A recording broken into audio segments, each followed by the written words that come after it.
И всем привет. Мы находимся на глобальном сервере, и у нас обновление команды горения для босса слияния, континентального испытания. Получается, у нас уже вторая неделя. Обновление такое серьезное, благодаря товарищу блогеру Хисока. Кто знаком, кто не знаком, в любом случае на его видео и канал оставлю ссылку в описании. Он сегодня выкинул видео, где обновил стратегию на этого босса, ну то есть по команде.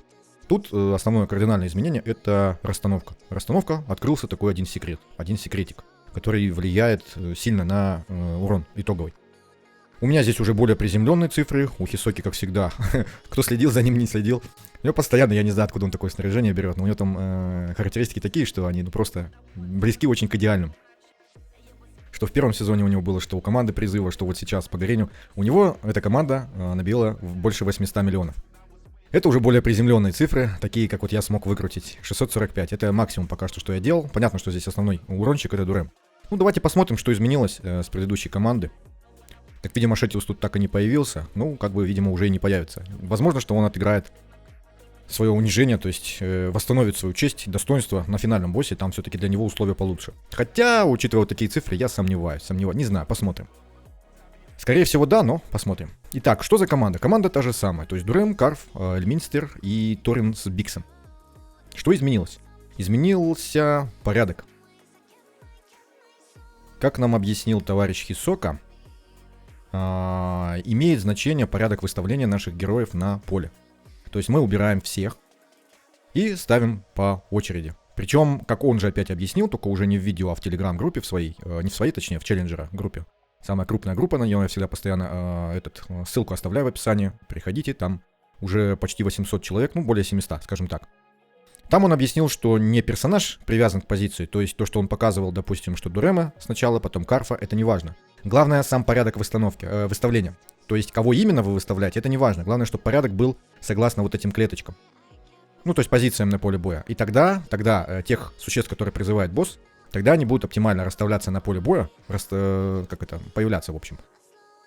И они будут все попадать под наши удары. Поэтому у нас урон-то сильно и вырастает. То есть и босс, и все, по-моему, 6 призывных существ, которые он будет призывать, они будут находиться вот в таком удобненьком квадратике 3 на 3. Ну, давайте сделаем так, как он сделал видео, но я еще раз скажу, что персонаж не привязан к позиции, то есть к порядку выставления, а именно сама позиция, то есть сам порядок важен, а не герой, которого вы туда ставите. Можете ставить по-другому, но я как бы не стал ничего нового выдумывать, я ставлю так, как выставлял он. То есть первое вот это, потом вот эта клетка, затем вот это, затем вот это, затем вот это. Вот так вот. Так, Эльминстер у нас там и Бикс. Если вы ставите как-то Эльминстера по-другому, то есть персонажей по-другому, если вам удобнее, хотя они у меня выживают. То есть выживают и урон наносят, как вы видели, нормально. То есть для моего снаряжения это нормально. Если выживают, то можно ничего не менять. Если какие-то проблемы, то можно как-то переставлять. Все-таки у Эльминстера больше защитных характеристик, да, поэтому можно, наверное, его выставлять куда-то поближе, то есть сюда, на передовую. Но, к сожалению, с Торином так не получится, потому что перед ним должен стоять именно Дурем. Поэтому Дурем у нас здесь всегда на передовой. Ну, а допустим, возможно, что Бикса с Карфом можно менять. Потому что у них нет таких зональных навыков, которые могут влиять, точнее, из-за которых есть какой-то принцип их позиции на поле боя. Вот. Итак, выставили персонажей и выставляем тайминги. Тайминги у нас вот такие. Тайминги с прошлой сборки, в том числе вот Хисоки, оно изменилось, но не сильно. Изменилось, но не сильно. Тайминги я не менять не пробовал. Он говорил, что... Ну, тут, в принципе, окно, которое нам доступно, когда все 6 призывных существ одновременно, да, находятся в нужной позиции. Это окно, оно очень маленькое, поэтому тут таймингами играться смысла нету. У нас ротация такая, что... Получается, так, эти двое отдельно, понятно, потому что у них своя задача. А вот именно угорение, это у нас получается Бикс накладывает. Он, кстати, накладывает разлом. У него все-таки 5 ударов здесь, 5 ударов. Плюс у нас теперь призывные существа выставляются ровно под его площадь, вот эту вот, да, 3 на 3. То есть он всем может накладывать разлом, и для этого Карфа использовать не обязательно. Зато теперь мы можем Карфу дать орган, и за счет этого еще немного повысить Дурему атаку. Ну, то есть получается Бикс, потом Карф, потом Дурем. Ничего сверхъестественного. Дурем, таланты видите, да? Наверное, лучше их показать так, чтобы визуально было видно, как они расставляются, чтобы не читать по описанию, потому что иконки здесь похожи. Сразу, ну, маленькие отличия вот эти есть, да, вот здесь такой взрыв, здесь вон пламя сзади. То есть, ну, их надо разглядывать, чтобы по него увидеть. Здесь просто огонек. Поэтому визуально лучше, когда, да, вот так вот по схеме. Тогда сразу все таланты покажу. Торин у меня вот такой, здесь можете ставить как хотите. Все зависит от вашего выживания, то есть здесь вот щит, это хороший навык, когда он щит дает.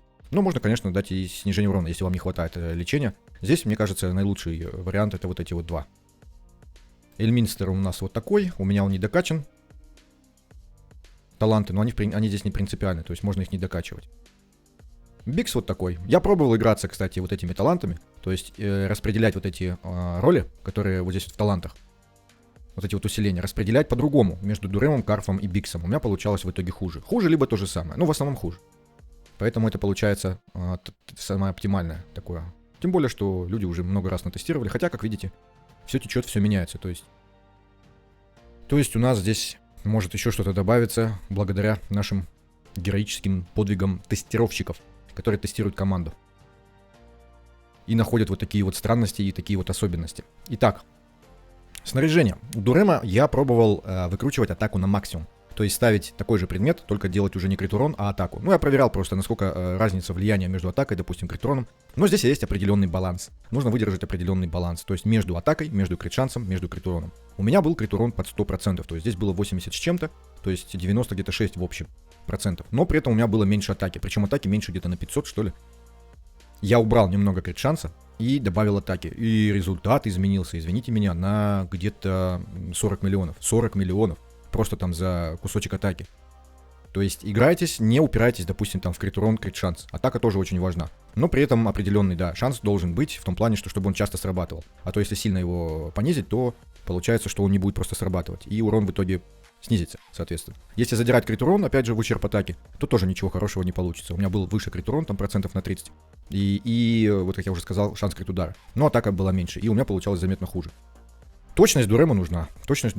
Во-первых, у него здесь вот это вот ослабление, которое увеличивает до 20%, да, урона повышает, увеличивает урон. Это очень серьезный бонус, поэтому не стоит его недооценивать. Ну и плюс ко всему, он накладывает вот это воспламенение, что с боевого, что с этого, то есть ему оно пригодится. Сколько получится точности, столько и выкручивайте. Набор мифических преэффектов вот такой. Если у вас есть нагрудник, не вот этот, который при полном здоровье увеличивает урон, а есть тот, который вот у меня здесь у Карфа стоит, вот такой, на увеличение атаки, да, при наложении ослаблений. Ставьте его. У меня, к сожалению, его нету, поэтому у меня только так. Если бы у меня он был, я думаю, что у меня урон бы вырос еще значительно. Но здесь у меня этот предмет из кузни, поэтому вот так вот. Обращу внимание, у меня здесь неплохие вот эти вот срабатывания, да, на прокачку дополнительных характеристик. То есть, не идеальные, далеко не идеальный, видим, да, что здесь не все в одно, допустим, либо не все, что нужно, то есть в атаку бы я хотел, допустим, вместо крит урона. Но все равно неплохо, то есть 2-3 срабатывания, да, и плюс еще нужная характеристика, еще плюс закалочка, то есть все классно получается. И итоговые характеристики у него довольно-таки у меня высокие, но все равно, как видели, недостаточно, потому что 650, допустим, и 800 миллионов это все-таки громадная пропасть. Так, что здесь еще? Так, по нему вроде бы все. Вот я еще руны покажу, что у меня тут тоже хорошо совпали на атаку. Поэтому вот так вот. Очень большой разбег по урону итоговому из-за того, что снаряжение у всех разное. Карфу я убрал этот сет, потому что поговаривают, что горение не вызывает эффект вот этого бафа от сета. Поговаривают так. Я сам не проверял, я просто на всякий случай сразу перекинул. Потому что у нас Бикс теперь разлом накладывает. Поэтому я сразу ему это отдал. Побольше точности, понятно. Если проблема с выживаемостью, попробуйте побольше ему выкрутить, там, закалку сделать на защитные характеристики. А так точности побольше, чтобы с запасом, да, чтобы наверняка. Он все-таки 5 ударов делает. Поэтому вот так вот, точности с запасом, он урон все равно не наносит. И вот этот я по остаточному принципу. Что было, то и воткнул. То есть это не обязательно. Таланты я вам уже показывал. Так, Эльминстер. Эльминстер у нас на заливке. И вот с этим эффектом, конечно же, да, который повышает урон. У него также жилетка, и, в принципе, ничего такого. Просвещенность я ему не увеличивал, хотя, кстати, можно просвещенности побольше сделать. И точности можно чуть побольше, потому что все-таки 234 это маловато, довольно-таки маловато. У него здесь есть талант, поэтому в итоге хватает. Но иногда может не проскочить штраф к атаке, и тогда он очень больно ударит, очень больно. Торин у нас с сетом предков, я ему максимально просвещенности дал, защиты, понятно, на остаток.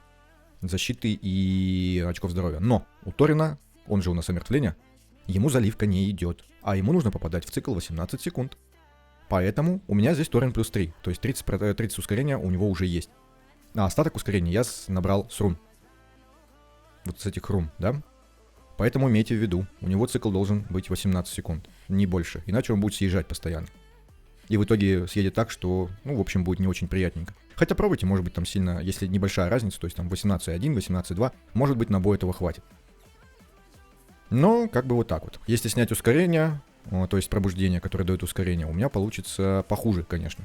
И уже можно тогда, как вариант, сейчас, где он тут? Если у вас таких вариантов нету, то есть что у вас торрент плюс 3, тогда надо поменять таланты. Тогда можно ему дать вот этот вот талант на сопротивление. И вот этот вот талант, когда союзники успешно сопротивляются каким-либо эффектом, герой получает 1% единицы готовности абсолютного навыка.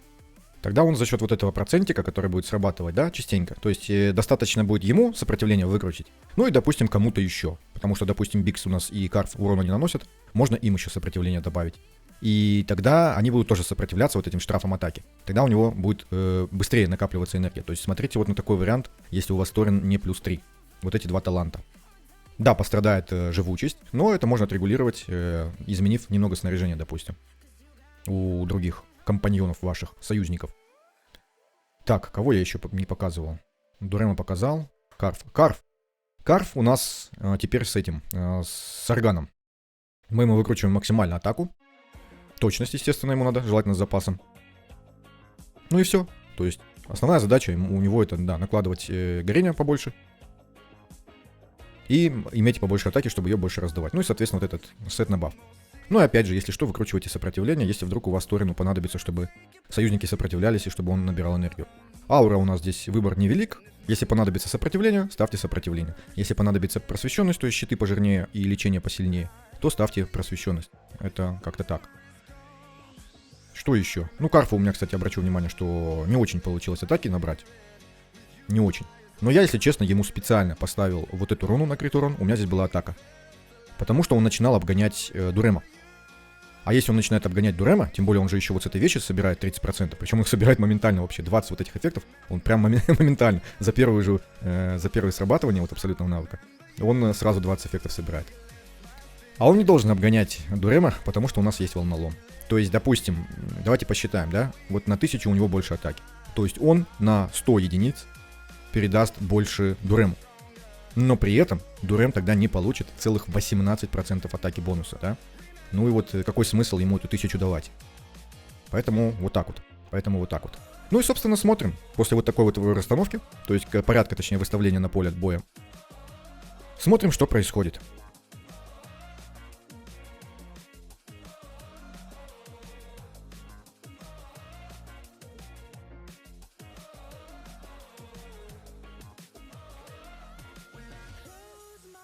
И видим, что они в поле 3 на 3 удобненько выставляются вокруг босса. То есть прямо все призывные существа плюс сам босс попадает под Бигсби. Ну и, соответственно, под Дурема. И за счет этого у нас так сильно и вырос урон. Это у нас основное изменение, что теперь у нас все попадают под урон. Соответственно, когда происходит взрыв, все попадают под взрыв. Ну, как цепной вот этой реакции. То есть один бьет по-другому, этот бьет по этому, то есть у каждого же отдельные взрывы, да, а они только вокруг цели срабатывают, урон, то есть наносят. И получается вот так вот. И вот 3 минуты еще остается, а у нас уже 350 почти миллионов урона. Ладно, смотрим бой дальше. Они бывают, кстати, умирают, бывает. Ну и плюс разбег достаточно большой по урону. Бывает там по 20, по 30 миллионов разниц. Поэтому переигрывайте, смотрите свой максимальный урон, ну и, соответственно, сохраняйте наилучший. Я ускорю этот бой, потому что здесь больше смотреть не на что.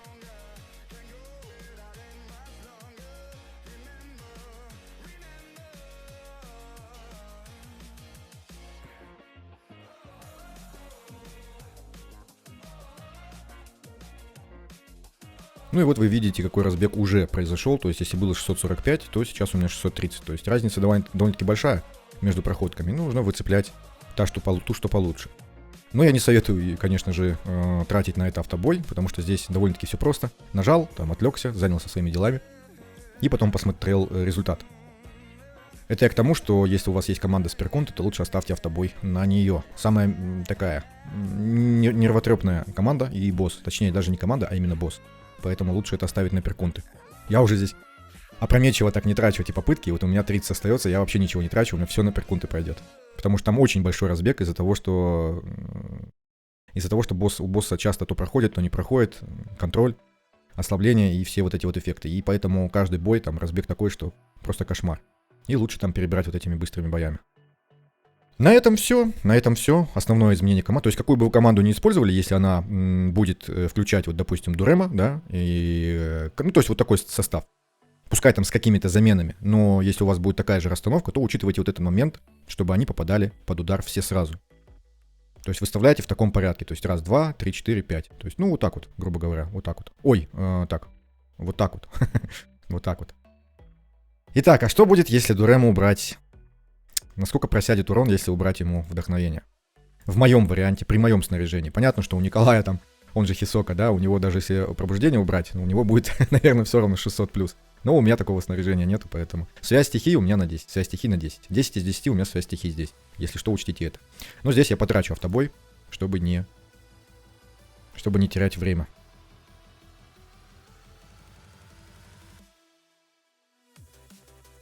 Очень сильно просел урон. Очень сильно. То есть 200 с чем-то миллионов. Опять же, обращу внимание, что, скорее всего, у Карфа теперь атаки больше, чем у Дурема. Потому что Карф ее еще набирает. И, допустим, если я ему чуть-чуть эту атаку снижу, допустим, я ему поставлю другой предмет, вот этот вот, вместо того. То есть он не будет больше атаку набирать. По идее, должно быть получше. Надеюсь, они сейчас выживут. Чтобы волнолом, чтобы кидался именно на Дурема. А то это сильная просадка. Нет, к сожалению, Карф умер. Ну, придется автобой потратить, чтобы показать вам этот результат. Опять же, Карфа можно поставить назад. На место Эльминстера. А Эльминстера вперед. Эльминстер живет лучше, поэтому... Здесь они вообще все умерли. 422 миллиона всего лишь. Давайте так и сделаем. Потому что... Сделаем вот так вот.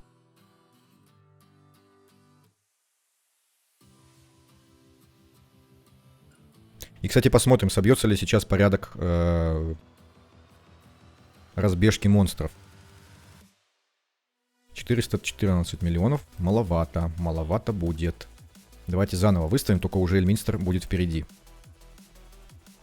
Эльминстер будет впереди.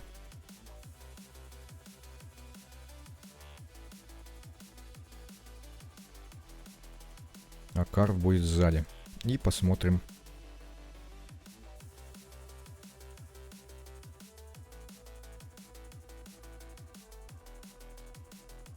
Ну вот, да. Все-таки, если переставить персонажей уже после того, как мы их расставили, да, то есть нарушить порядок, можно так сказать, то видим, что урон меняется. То есть 412, 458, ну это огромная разница. Ну вот, Дурем без пробуждений, 458 миллионов, пожалуйста. То есть каких вы героев здесь будете ставить, не важно. Главное, чтобы порядок выставления был такой. Раз, два, три, четыре, пять. Вот так вот. Ну и, соответственно, Торин обязательно на Дуреме. Потому что Торин, кто не знает, почему так делают, ну, мало ли, новички, которые еще сильно не знают навыки героев. Он дает невидимость всем, кроме того, здесь вот написано, он всем дает невидимость, кроме того, на кого ставит метку. А метку он ставит на того, кто в начале боя перед ним. То есть, соответственно, на Дурема. И поэтому они все сбегаются сюда. Монстры. То есть невидимость не позволяет им бежать и бить того, кто вот здесь вот с невидимостью стоит. А они начинают бежать к тому, у кого невидимости нету. Это, соответственно, Дурем. И поэтому они замыкаются в таком классном квадратике. Так, ну на этом все. Еще раз большое спасибо всем героям-тестировщикам, в частности Николаю, он же Хисока. Еще раз скажу, что ссылку на его канал видео я оставлю в описании. Ну вот такие вот нюансы всплывают. И это дает нам пищу для размышлений на всех остальных боссах, которые будут вот с призывными существами. То есть надо это учитывать. Надо учитывать, что есть такая вот закономерность, что связь с распределением этих призывных существ. То есть вот это очень важно для того, чтобы урон был максимальным. Чем по большим существам мы попадаем, тем больше в зачет идет нашего урона. Ну и в итоге вы видите, какая разница огромная получилась. Всем спасибо за просмотр, всем удачи и всем пока.